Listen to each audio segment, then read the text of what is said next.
అందరికీ నమస్కారం. ఇంట్లో సంపద కంటే ముందు శాంతి, సంతోషం, ఐక్యత ఉండాలి. నిజాయితీగా కష్టపడుతూ ఇతరులకు సాయం చేస్తూ ముందుకు సాగితే లక్ష్మీ కటాక్షం ఎల్లప్పుడూ మీ ఇంట్లో నిలుస్తుందని విశ్వసిస్తారు. ఈరోజు 14 ఆగస్టు 2026 శుక్రవారం నాటి పంచాంగ విశేషాలను ఇప్పుడు తెలుసుకుందాం. పంచాంగం తెలుసుకునే ముందు ఈరోజు మంచి మాట. మన పరిస్థితులు ఎప్పుడు మన చేతుల్లో ఉండకపోవచ్చు, కానీ వాటిని ఎదుర్కొనే మన ఆలోచన విధానం మాత్రం మన చేతుల్లోనే ఉంటుంది.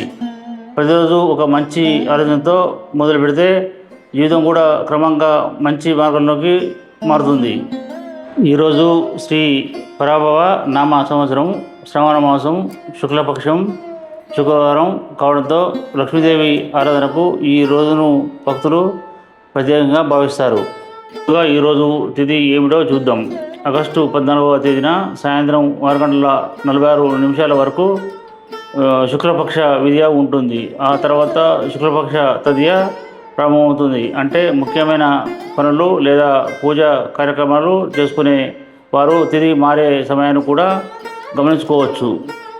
ఇక నక్షత్రం విషయానికి వస్తే ఈరోజు తెల్లవారుజామున 4:38 నుంచి ఉప నక్షత్రం ప్రారంభమై ఆగస్టు 15వ తేదీ తెల్లవారుజామున 3:42 వరకు కొనసాగుతుంది.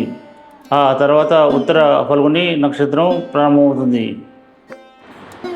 ఇక యోగం విషయానికి వస్తే ఉదయం 9:25 వరకు పరమయోగం ఉంటుంది. ఆ తర్వాత శివయోగం ప్రారంభమవుతుంది. కరణం విషయానికి వస్తే ఉదయం 7:39 వరకు బాలవ, ఆ తర్వాత సాయంత్రం 6:46 వరకు కౌలవ కరణం ఉంటుంది.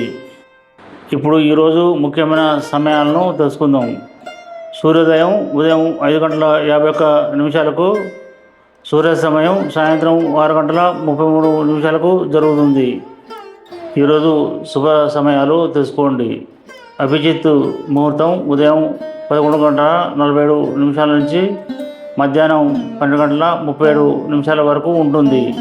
ముఖ్యమైన పనులు ప్రారంభించడానికి ఈ సమయాన్ని సాంప్రదాయ పంచాంగంలో శుభ సమయంగా పరిగణిస్తారు.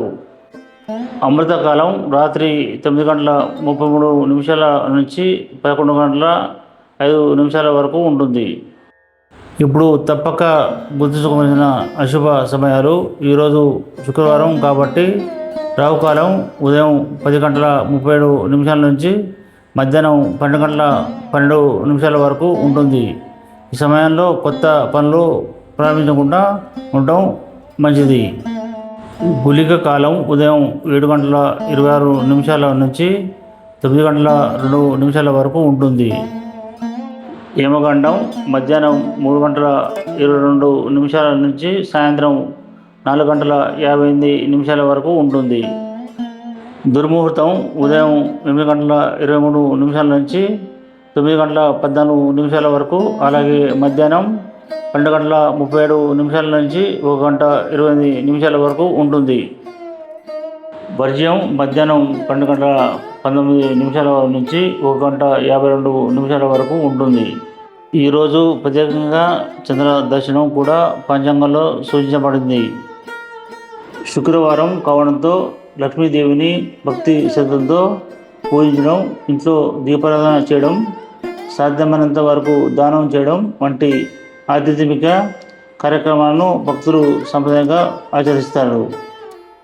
మొత్తంగా చూస్తే 14 ఆగస్టు 2026 శుక్రవారం రోజున శుక్లపక్ష విద్య, ఉప నక్షత్రం, శుభయోగం వంటి పంచాంగ అంశాలు ఉన్నాయి. ముఖ్యమైన పనులు చేసేటప్పుడు రావుకాలం, యమగండం, దుర్ముహూర్తం, వర్జ్యం వంటి సవాళ్ళను గమనించడం మంచిది. ముఖ్యంగా గుర్తుంచుకోండి. రావుకాలం ఉదయం 10:37 నుంచి మధ్యాహ్నం 12:12 వరకు. అభిజిత్ ముహూర్తం ఉదయం 11:47 నుంచి మధ్యాహ్నం 12:30 వరకు. అయితే అభిజిత్ ముహూర్తం, రావుకాలం సమయాలు ఒకదానితో ఒకటి కొత్త వరకు కలుస్తున్నందున ప్రత్యేక శుభకార్యాలకు మీ కుటుంబ పంచాంగం లేదా పురోహితుల సూచనను కూడా పరిగణలోకి తీసుకోవడం మంచిది. పంచాంగ సమయాలు ప్రదేశాన్ని బట్టి మారవచ్చు. ఈ సమాచారం మీకు ఉపయోగపడితే వీడియోను లైక్ చేయండి, షేర్ చేయండి. మరిన్ని రోజువారీ పంచాంగ విశేషాల కోసం ఛానల్ను సబ్స్క్రైబ్ చేయడం మర్చిపోవద్దు. ధన్యవాదాలు. శుభదినం, శుభమస్తు.